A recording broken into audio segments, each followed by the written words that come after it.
शादी में आई चुड़ैल। पन्नपुर नाम के एक गांव में शादी चल रही होती है। वाह, मजा आ गया फूफा जी। शादी में क्या खाना बना है, बाराती तो उंगलियां चाटते रह जाएंगे। हाँ, तुमने सही कहा, पनीर की सब्जी का तो कोई जवाब ही नहीं। दूसरी तरफ पंडित जी फेरों की तैयारी कर रहे होते हैं कि तभी वहाँ एक चुड़ैल आ जाती है। अरे मर गया रे, ये चुड़ैल यहाँ क्या कर रही है? अरे दिवाकर जी, ये आपकी कौन सी रिश्तेदार है? अरे मुझे क्या पता, क्यों भाग्यवान, कहीं ये तुम्हारे मायके से तो नहीं आई है।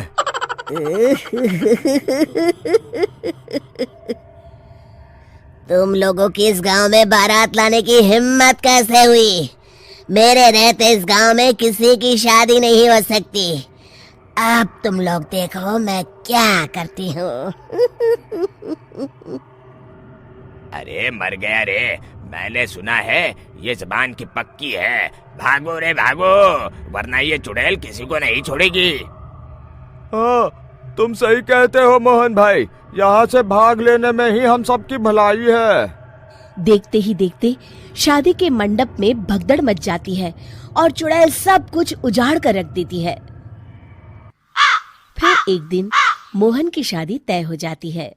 अरे भाई, अगले हफ्ते मेरी शादी तय हो गई है, लेकिन इस चुड़ैल की दहशत के मारे तो मेरे हाथ पैर कांप रहे हैं। अरे मोहन, तुम्हारा दिमाग तो खराब नहीं हो गया? तुम अपने साथ साथ हम सब गांव वालों को भी बलि का बकरा बनाना चाहते हो? उस चुड़ैल के रहते तुमने अपनी शादी के बारे में सोच भी कैसे लिया? देखो गोपाल, डर तो मुझे भी लग रहा है, लेकिन उस चुड़ैल के डर से मैं जिंदगी भर कुंवारा तो नहीं रह सकता। तभी वहाँ मोहन के होने वाले ससुर आ जाते हैं। अरे ससुर जी, आप? देखो, अब तक मैं तुम्हारा ससुर बना नहीं हूँ और शायद बनूंगा भी नहीं। ये आप क्या कह रहे हैं? मैंने तो शादी का कोड भी सिलवा लिया है। मैं अपनी बेटी की शादी किसी अच्छे गांव में कराना चाहता हूँ। तुम्हारा गांव तो भूतिया गांव है। मैं तो क्या, अब तो कोई भी अपनी लड़की इस गांव वालों को नहीं देगा। इस तरह चुड़ैल के डर से उस गांव में किसी की भी शादी नहीं हो पाती। फिर एक दिन गांव के जमींदार अपनी बेटी की शादी करने का विचार करते हैं, लेकिन चुड़ैल के डर से उनकी भी हिम्मत जवाब दे देती है। अगर मेरी बेटी की शादी तय समय से नहीं हुई तो मेरी नाक कट जाएगी। मुझे कुछ करना ही होगा। एक सलाहकार के कहने पर जमींदार काशी से एक बहुत ही नामी तांत्रिक को अपने घर बुलवाते हैं, जो भूत चुड़ैल को पकड़ने में माहिर माना जाता था।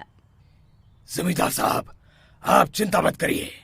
इस गांव की सीमा में प्रवेश करते ही मुझे उस चुड़ैल के बारे में सब पता चल गया था।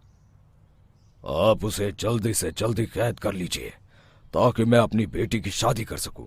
जब वो चुड़ैल एक इंसान थी, तब ठीक उसकी शादी करने वाले दिन ही उसकी और उसके होने वाले पति की एक दुर्घटना में मौत हो गई थी। उसका होने वाला पति आज भी भूत बनकर जंगल में भटकता है।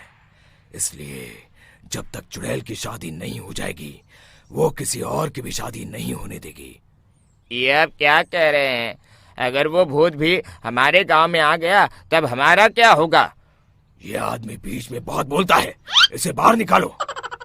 उसके बाद तांत्रिक बताते हैं कि अगर उस भूत के साथ चुड़ैल की शादी करा दी जाए तो वो चुड़ैल हमेशा हमेशा के लिए उस गांव को छोड़कर चली जाएगी। जमींदार साहब, आप अपनी बेटी की शादी की तैयारी शुरू कर दीजिए। मैं कुछ गांव वालों को अपने साथ लेकर उस भूत को ढूंढने जंगल की ओर जाता हूँ। इस तरह जमींदार निश्चित होकर अपनी बेटी की शादी करवाने लगते हैं, लेकिन तभी वहाँ चुड़ैल आ जाती है।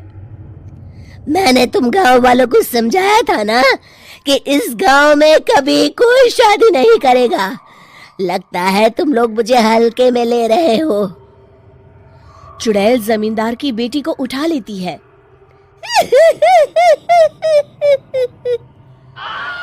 अब देखती हूँ बिना दुल्हन के तुम लोग शादी कैसे करोगे। मैं इसे अपने साथ ले जा रही हूँ। छोड़ मुझे, पिताजी, मुझे बचाइए। अरे कोई मेरी बेटी को बचाओ। तभी तांत्रिक उस भूत को लेकर वहां पहुंचता है। अरे भाग्यवान, रुको, इन मासूमों को परेशान मत करो, मैं आ गया हूँ, अब तुम मेरे साथ चलो। चुड़ैल बहुत खुश हो जाती है। आप आ गए, चलिए अब हम मंदिर में चलकर शादी कर लेते हैं। अरे अरे अरे अरे, ये क्या कह रही हो? मंदिर में जाके दोबारा मरना है क्या? चलो, आज से हम जंगल में रहेंगे। चुड़ैल चली गई, अब मेरी शादी हो जाएगी। इस तरह सभी गांव वाले खुशी से झूमने लगते हैं।